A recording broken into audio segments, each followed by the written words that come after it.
I love the hustle, man. I'm tired, man. I'm stressed. I'm tired. Shit. Boy, On that crazy. note, on that note, Ram, we back with another video. I go by the name of Steph. We got Doughboy Bush to my left. What's good, my bro, man? What's going on, brother? How's everything going? Oh, man, chilling. I do like that 49er hat, though, man. We getting ready for the season. Football season's right around the corner. Yes, sir. Super Yes, Bowl sir. or bust, man. We got to win the Super Bowl this year, man. Yeah, we have to win, man. We have to capitalize this year, man, and take full advantage and get the Super Bowl ring this year, bro. I'm getting tired of getting called the 95 guys, man. Come on, man. It's been way too long. Getting tired of it. Yeah, way too long. But we are here to talk about the Sacramento Kings today, man. We got a cool little topic, man. We're actually going to talk about the first 10 games of the season, and we're going to try to predict the record based on who we're playing. Got some tough matchups in this joint right now. But if this is your first time to the channel, please consider subscribing to the channel, like the video, comment, let us know what you think about the topic today. So we're going to get straight to it, man. So the first 10 games of the NBA season for the Sacramento Kings. We're going to talk about each matchup briefly, and then we're going to kind of like give our opinions on what we think the first 10 games record is going to be. So after 10 games, you know, what are the Kings going to be? You want to start, man? So let's do this. So here are the first 10 games. It is at home versus Minnesota, away against the Lakers. Then we're back at home against the Portland Trailblazers. Then we have a 4-game road stretch: Utah, Atlanta, Toronto, Miami. Then we're back home for 2 games: Toronto and the Clippers. And then the last game of that 10-game, the first 10 games of the season will be at Phoenix Suns. Fire off, man. I'll let you go first. Tough. So you don't got. Tough, man. Do you want to give me the record now? Do you want to give me your record now, or do you want to like kind of talk about each matchup and then get the record at the end? How do you want to do it? When you talk about each matchup right now, because Okay, like I let's said, do that. you know, we got 6. I think it's like what six road games and 6 4 road home games. games for the first. Yeah, for the first 10 games of the Yeah. season. Mhm. Then, like you said, we got that 4, 5, 6, and 7 where it's straight road games. You know, that's going to be brutal. Also, And- too, so the second and the third game of that road stretch are going to be back to backs. Atlanta Back-to-backs, and yeah. the Raptors are going to be back to backs. November 1st, November 2nd. So yeah, it's gonna be tough, man. You know, It's but gonna be like, tough, yeah, so, definitely. but Brutal. yeah, let's talk about that Minnesota. So, what do you think about just Minnesota, LA, Portland? What are your thoughts on those first 3 games? Oh, I'm gonna be honest with you, man. It's looking crazy. I feel like there's 2 winnable games for sure. I feel like they should be able to go ahead and win against their division rival in the Lakers. I And I feel like they should be able to go ahead and beat the Blazers. I knew you were gonna You know what I mean? So I knew you were gonna you say said what's that? I knew you were gonna say that. Yeah. So I feel like you know the Wolves, and then at the end, we're coming back up off the Olympics and being able to get a taste of that, you know, and then now going into being like the head honcho captain of that Wolves team, man. You know, he's got a different mentality. I feel like, you know, so it'll be tough against the Wolves. I know the Lakers, like I said, is always a flip flop. You know, it could be the Lakers can go ahead and win. It could be the Kings can go ahead and win since there are our division rivals. In the Portland Trailblazers, you know, it should Young team. that should be like a game that's a young team that like I say it should be a game that should be winnable by the Kings, just based on from what I've seen and how that roster is built there in Portland. Okay. How about yourself? Minnesota, Lakers, Portland. Man, honestly, I was kind of going back and forth with those first 3 games as well, because Minnesota, I know like everybody's probably going to look at that team like, oh, they're gonna whoop us. But why? Because they're in the Western Conference Finals. Right. Because they got Anthony Edwards. Because they got Rudy Gobert, and they got Cat. And that's exactly why we're going to lose that game. That's exactly why we're going to lose that game, because we always struggle. Well, the reason we always struggle with bigger guys who score in the paint, who kind of rebound. Like, we just don't have the size to keep up with Gobert and Cat. So I think that's gonna be an L. Again, second game with the Lakers at LA. I feel like the Lakers are going to be motivated to beat us, because didn't we sweep them last year? Or if we did, it was like 3-1. Like we beat up on the Lakers last season. And the thing with that is, not only did we beat up on them last season, they're going to be even more motivated to win and beat us, because it's early in the season. It's our second game of the season. I don't know if it's their first. or the third or whatever. I haven't looked at their schedule, but it's going to be early in the season. JJ Redick's trying to prove that he's worthy of being the head coach. LeBron and AD coming off the gold medal game. They're going to want to get a good start to the season. That's going to be a tough game. Portland. Yes. I always talk about winning the games you're supposed to win. If you're the Kings, you got to win that game. You definitely got to win that game for sure. There's no doubt about that. The next 3 games, we got Utah, Atlanta, Toronto. I'll kind of kick it off there. Utah, we're a better team, no excuse. We should win that game, but it is on the road.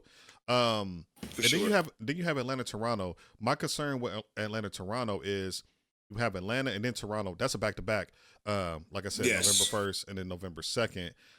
Back-to-backs are always tough. They're on the road, East Coast, 4:30 games.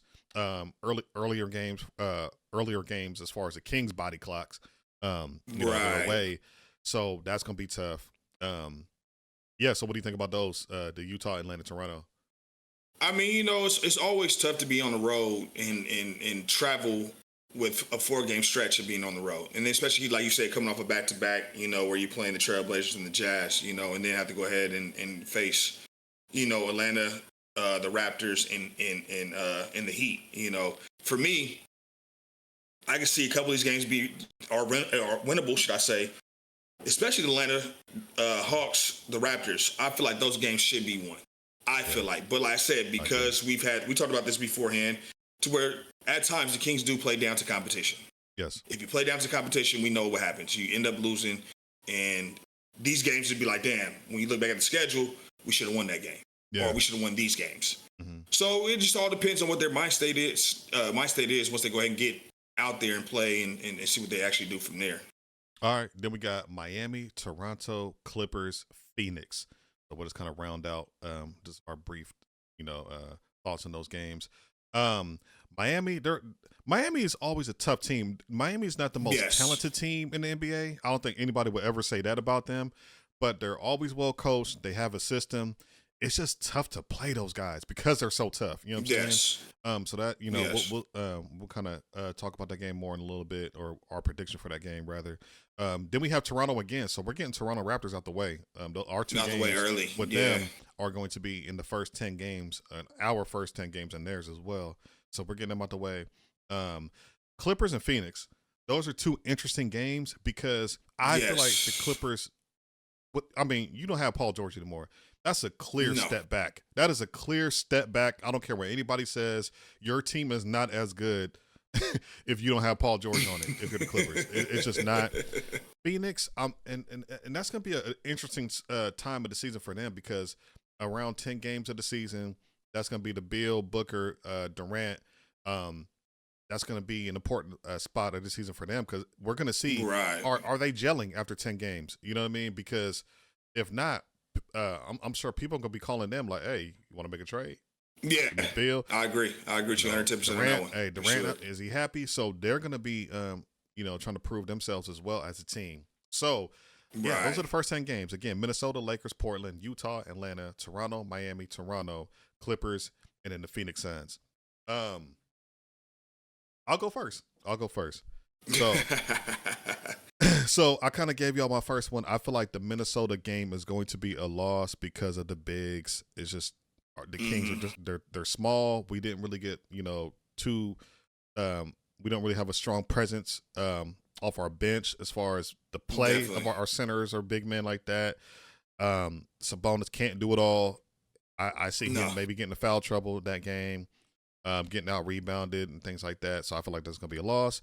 Lakers, I have us winning that game, but I was kind of iffy on that. Okay. Again, like I said, AD and LeBron are coming off a gold medal run with the Olympics. They want to get back to contention. They want to get back to competing for championships. Again, JJ Redick's first year. Lakers are going to be, out to prove a point. So, but I do have us winning that game, but I feel like that can go either way, honestly. Portland, I think that's a dub. No question. Young team, we're more polished, better coached, better roster. We should win that game. Utah, kind of the same thing, more of the same. They do have marketing. They got some tough guards down there, but I have us winning that game as well. Atlanta, now, again, so at this point, we're kind of starting that road trip with Utah. Yes. So Yes. Then we're heading from Utah to Atlanta, but I still feel like we win that game. They no longer have DeJounte Murray. Where did he end up going? I forgot where he went. That's a good question. That's a good question. I don't know where he went. Let's see. You know, but I do have us winning that game in Atlanta. So he is now with the Pelicans. That's right. Atlanta doesn't have enough firepower for us. You know, if we go down there, rested, you know, on our A game, you know, take into account that this is an important road game, right? You know, in a very important road game because we have a back-to-back. The next game with Toronto, which I have them winning as well. I have us actually losing to Toronto that game. I think we're going to split with Toronto, just because it's back-to-back on the road. You know, I have us losing that one. I have us winning against Miami the next game, and I have us winning against Toronto back at home here in Sacramento. Okay. And then I also have us beating the Clippers because, again, they don't have Paul George. I just feel like we match up well with them. They're still going to have Harden. Kawhi, I'm assuming is going to be healthy. Kawhi's probably going to play a lot this season. He's going to have to. Zubac, things like that. But, you know, they don't have the Westbrook anymore, that energy off the bench and things like that. You know, Westbrook is gone too. I think that's an underrated thing for them, underrated loss for them. So Westbrook gone, PG gone. I think we get that dub. Phoenix, I have us losing that game. Again, when you got Durant, Booker, and those two were coming off the gold medal run as well. Yeah. Just how AD and LeBron were. That's motivating. That's inspiring to be like, yo, let's come back and, you know what I'm saying? Definitely. Let's kind of, you know, come back and build off what we had going on over there, the chemistry, you know, the energy and things like that. I feel like they're going to be fresh. So I have us losing that game. So I have us going 7-3 the first 10 games. 7-3. Okay. 7-3. Okay. I think that's a pretty good record. I would like to go 8-2. I would like to go 10-0. In a perfect world, for sure. Definitely. In a perfect world, I go 10-0 for sure. In a perfect world, yeah. We have yet to see this team with DeMar DeRozan because maybe, Definitely. maybe, they're going to look even better than we're anticipating them to look. Maybe Keegan's going to take another jump. You know, Fox, Sabonis healthy again, not having that solidified backup five. Yes. That worries me a little bit, especially down this stretch. Sure. That means Sabonis is going to have to do a lot of work like we've been asking him to do the last 2 seasons, which I don't like. Yes, sir. But I got him going 7-3, man. So what you think? Okay. So give me each loss, each win. So right now, kind of piggyback off what you said, you know, with Anthony Edwards and you know the bigs they have there. You know, I feel like the Wolves will go ahead and beat the Kings, and that is a home game, correct? Yes. So I feel like the Wolves will go ahead and beat us just because of the fact that we have not gotten better when it comes to having bigs that can come in there and play a little bit of defense, get a little bit of rebounds and things of that nature, and be effective on the defensive side of the ball. Mm-hmm. The Lakers, I have us winning because I said it is a division rival, and it can always go back and forth. Like I said last year, I didn't expect us to go ahead and take a clean sweep of them, which we ended up doing. Right. But I do have us winning for them. I feel like the Blazers, that should be a win too as well, just based on they're so young right now. And I feel like, you know, with DeMar DeRozan being there now and being the leader, can help out with Fox and take some of the load off, you know, him and Sabonis as far as the scoring goes and things of that nature. So I do feel like they can go ahead and beat the Lakers. I mean, the Blazers, should I say. Sorry about that. I have them actually winning in Utah. Okay. So I have them beating the Jazz. Because of marketing and him still being there too as well. Mm-hmm. This is where I went ahead and decided a little bit more different because it gets you know, the back-to-back games. Road trip. Yeah, it's a little street now, road trip now. So I actually have them losing to the Hawks. Okay. You know what I'm saying? So I have them losing to the Hawks. I do have them bouncing back against the Raptors. See, we flip-flop. I have them beating the Hawks, losing to the Raptors. Okay, yeah, and I have them the opposite. Okay. I actually have them losing to the Heat. Okay. So I do see them because the Heat, they're a sleeper team. You know, they're not no slouches. They don't have like an actual elite just superstar that you know. All right, well, we got to go ahead and face him at this time. Mm-hmm. What is he gonna go ahead and do? Mm-hmm.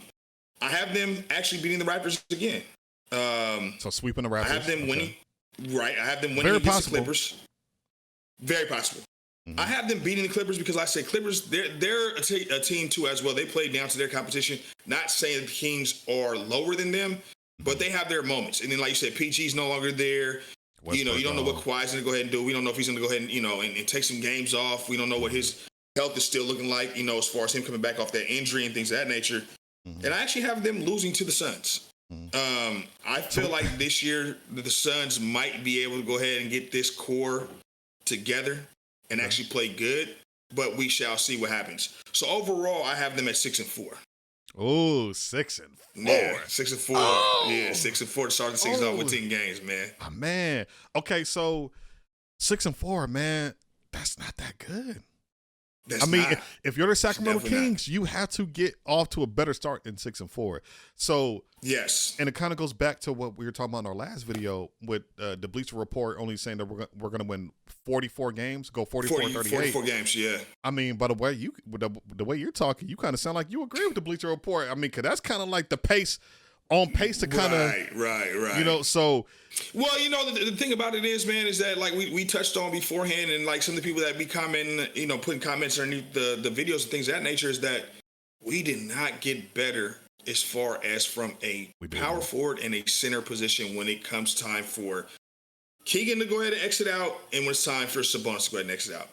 That's gonna hurt us against bigger teams when you play like the Joel Embiid, you play the ADs of the Lakers, even though Sabonis had AD's number last year. You know what I mean? You got the Lauri Markkanen situation.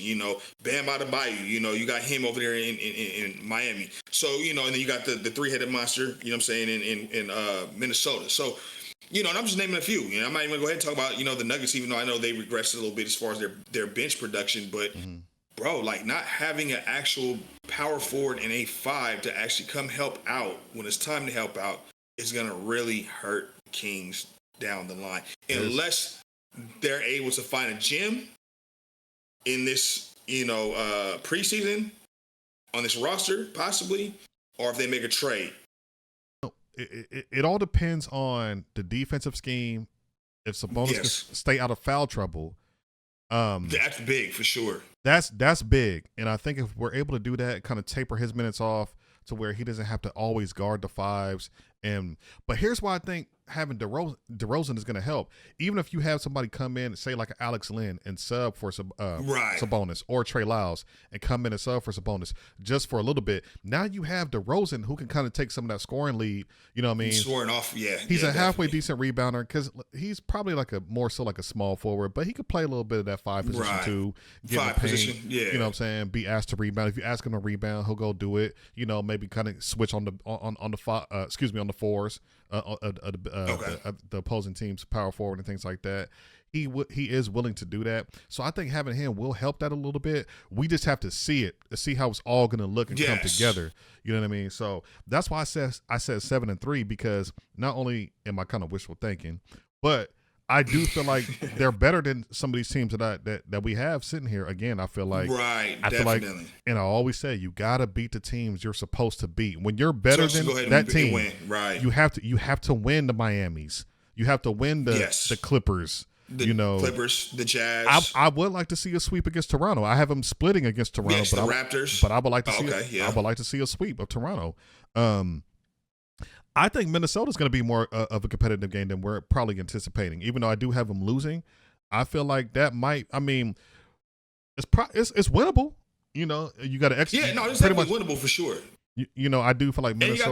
And you got to think that's the first. And that's the first game of the season. It is at home in Sacramento. It's at home. So that could play out to the advantage of the Kings, where they can go ahead and get that home win and be 1-0 and prove like, all right, well, hey, look, we played a good quality team in the Wolves. We were able to go ahead and beat them. This is more motivation to where we go ahead and go into our next game against the Lakers. Yeah. All right. Well, we did it with Cat, AD, and with Cat and Gobert and what's called. Now we can go ahead and do this with the Lakers. You know what I'm saying? With AD.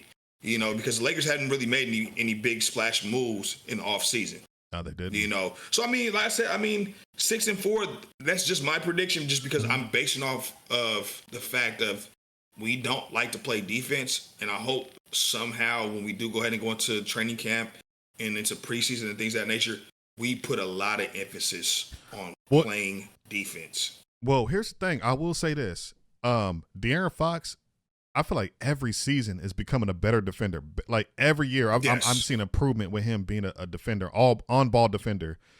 Keon Yes. Ellis, we know, bro. He's a gem. He is a yes, gem he is a on gem. this We team. definitely found him for sure. He could Definitely play defense. found him as a gem. Definitely. Keegan Monk could play defense. Yeah, Keegan can play defense too as well. Keegan is a good defender. We've seen Yes. him. We've seen him get the call to guard guys like Steph Curry, and Yes. LeBron's and things like that. So he's a very versatile. He can guard guards and bigger men. Yep. So I kind of feel like where we're gonna see is DeRozan, his defensive intensity. Right. If we could get him, and he's like, okay, he's over there clamping up too, I think we'll be all right defensively. We still got to worry about the interior, but yeah, I say 7-3, man. Hopefully we can get there. Wishful thinking to be more so like an 8-2. But the fact that we're going on this road trip, I just feel like you're gonna lose a couple of those games. Well, and like I say, because it's an early stretch of a 4-game road trip. Like I say, you're at Utah, then you're going to Atlanta. Then you're going up to Toronto. Then you're going back on the East Coast to Miami. You know what I'm saying? Then you go back up to Canada and Toronto again. That's a lot of time changing. And body with the timing too as well. Give me the top 2 teams in that 10-game stretch. Who do you think are going to be the 2 toughest matchups for the Kings? Well, I'm always going to say the Lakers just because of the simple fact you got LeBron and AD. Lakers in Minnesota. It's a division. You got Phoenix there too. And then it can flip flop. It can be interchangeable. It can either go the Wolves or it can go the Suns. It just depends on how well the Suns can gel together with their big 3. I don't know how well their bench production is going to look like, going into the season. But I would probably say, man, out of those 2, I'll probably say the Wolves, man, just because of the fact that I see that the young cat, man, this Ant-Man's out there really coming into his own, man. I got one more. And the Wolves are going to go ahead and go as he goes. One more question for you. Yes, sir. First 10 games, give me one sneaky team in here that you feel like that we might be sleeping on that can get a dub. You know what? Because, I'm not going to say the Hawks no more because, Murray's not there. Mm-hmm. So on this list, man, I'm probably going to say the Blazers. I'm probably say the Blazers, man. They got a pretty young core of cats that are really that young, up and coming. Really young. They're really young, inexperienced, for sure. And inexperienced. Yes. So I feel like probably the Blazers probably gonna be that sneaky team that might be like, I got us winning that game, but like I said it could, depending on how they play. I don't know if we can consider them sneaky because they're veterans, but I think as far as expectations of this season, I would say Clippers. Because you still have Harden and you still have Kawhi. Yes. Yes. I feel like that's a game that you're probably looking at. Oh, the Kings, they're probably going to win that game. But I feel like that might be a sneaky tough game, especially if Harden just has one of those 10 assists, 22-point games. You know what I mean? Yeah, Kawhi definitely. comes through with 25 points, 7 rebounds, 4 assists. If they kind of do something like that, that could be a tough game. So I'm gonna say the Clippers. And to piggyback off of what you're saying with that, though, man, it's a different ball game now with the Clippers because you don't have Paul George on that squad now. So now it's going to be mainly going through James Harden and through Kawhi. Yeah. So with that being said, it's kind of like, all right, you know what? This might be one of them teams that might be like, wow, all right, they got us. You know what I'm saying? Yeah. Because like you said, if you do get James Harden, who goes off for a 10 assist, 20-point night, you get Kawhi to go ahead and give you 20 and 10 and 5 or something like that. You know what I mean? It'll be tough to go ahead and beat them if they can go ahead and gel right too as well. And if Kawhi can go ahead and stay healthy. Yeah, no, absolutely.